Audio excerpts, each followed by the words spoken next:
आप लोग एक बार अपना अपना कैमरा इस बूढ़ी माँ अमला देवी की ओर घुमाइए और इनके चेहरे के पीड़ा को देखिए। 2007 में इनके घर के बगल में सरस्वती शिशु मंदिर के एक विद्यालय से जुड़ा हुआ रोड और रोड के इर्द गिर्द जमीन के खरीद बिक्री को लेकर विवाद शुरू हुआ। इनका एक लड़का राजेश शाह, उस समय उसने वहां लोकल लोगों के साथ मिलकर उसका विरोध किया। दिलीप जायसवाल जी वहां दसियों एकड़ जमीन कब्जा करना चाहते थे, खरीदना चाहते थे, लोगों से जबरदस्ती करना चाहते थे।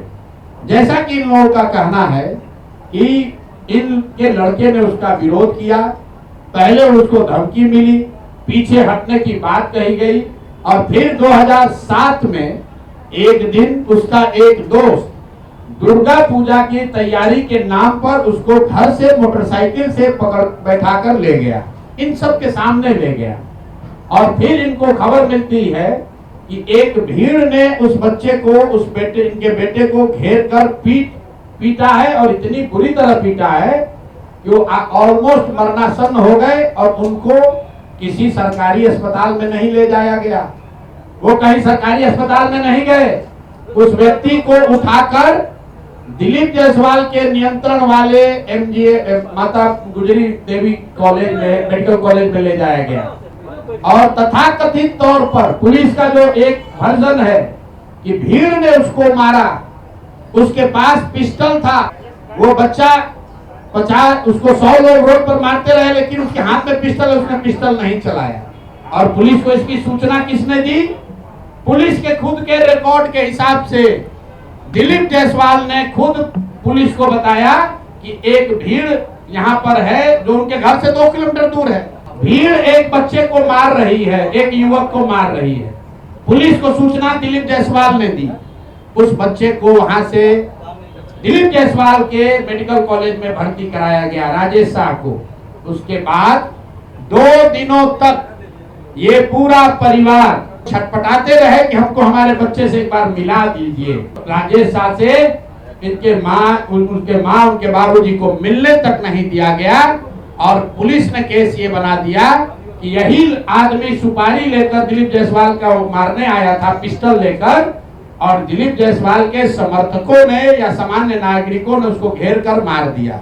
1 साल तक करीब इनका एफआईआर रजिस्टर नहीं किया गया है। जवान लड़के के मौत के सदमे से इनके पति 2 बरस में बेड पर गिरकर उनकी मृत्यु हुई है और तब से ये बूढ़ी माँ, उस व्यक्ति की बहन रीता जी, ये लोग तब से लड़ाई लड़ रहे हैं।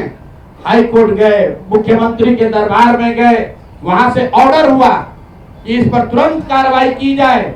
वहां का एसपी, अब नाम पिछली बार नहीं बताया था, आज बता रहा हूं, एमके नायर, उसने एमआर नायक जो वहां के एसपी थे, उनकी पत्नी बजाबता आज एमबीबीएस करके डॉक्टर हैं। जरा पता कीजिए कि इस केस के बाद वो डॉक्टर कैसे बन गए। उस केस का आईओ एसके दुबे, नाम नोट कीजिए, मैं सीधा नाम बता रहा हूं। एसके दुबे जो केस का आईओ था, रिटायर होने के बाद दिलीप जायसवाल के मेडिकल कॉलेज में चीफ सिक्योरिटी अफसर के तौर पर उसने बाकायदा काम किया। और आप कहते हैं कि आपका कोई इसमें भूमिका नहीं है, आपकी कोई भूमिका नहीं है, कोई देखने वाला नहीं है। ये लोग जब कहीं न्याय नहीं मिला तो मुख्यमंत्री के दरबार में आए। मुख्यमंत्री के यहाँ से डीजीपी ने फोन करके एसपी को बताया कि भाई तुम इतना गलत काम कर रहे हो, तुम, इनके जो शब्द हैं कि तुम एफआईआर नहीं रजिस्टर कर रहे हो। एसपी ने बुलाया और अभी आप सुनिएगा उस लड़की से, उस राजेश शाह की बहन से, कि एसपी अपने सामने इनको बैठाकर इनका जो वर्जन है कि किसी अपराधी को इतना मार रहा था ताकि ये डर जाए, और फिर आकर कहा, जैसे आप पिक्चर में देखते हैं कि जिसको डराना होता है उसको उसके अगल बगल में किसी को बुला के मारता है पुलिस। तो ये बता रही थी कि एसपी ने इनके सामने किसी अपराधी या किसी बंदी को मारा और मारने के बाद इनको ज्ञान दिया कि अरे तुम शादी वादी करो, अपना काम करो, ये सब कहाँ चक्कर में आप पड़ी है। और केस को फाइनल इन लोगों ने कर दिया। फिर ये लोग हाई कोर्ट गए, इनके हिम्मत की आप दाद दीजिए, हमारी आपकी हिम्मत टूट जाएगी। 2008 से ये महिला दोनों अकेले लड़ रही हैं और कोई बिहार में इनके साथ खड़ा होने को